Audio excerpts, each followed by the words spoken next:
রানু আর টিনা গ্রীষ্মের ছুটিতে ঠাকুমার বাড়ি এসেছে।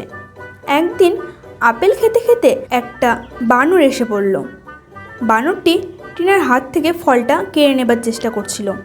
টিনা চমকে গেল, কিন্তু রানু হাসতে লাগলো। সে বানরটিকে আর একটা আপেল খেতে দিল। বানরটি খাবারটা নিয়ে একটা গাছের ডালে উঠে গেল। রানু আর টিনা বানরটিকে ফল দেওয়া শুরু করলো। বানরটিও নিতে শুরু করলো। সে গাছের ডাল থেকে ফলটা ধরত।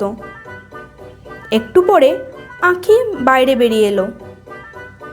বানরটিকে দেখে সে একটু চমকে গেল, কিন্তু রানু আর টিনা তাকে সব খুলে বলল। আঁখি বলল, বানরটা নিশ্চয়ই খুব ক্ষুধার্ত। সে কলা নিয়ে এলো। বানরটি খুশি হয়ে সব খাবার খেলো। খাবার শেষে বানরটি ধন্যবাদ জানালো।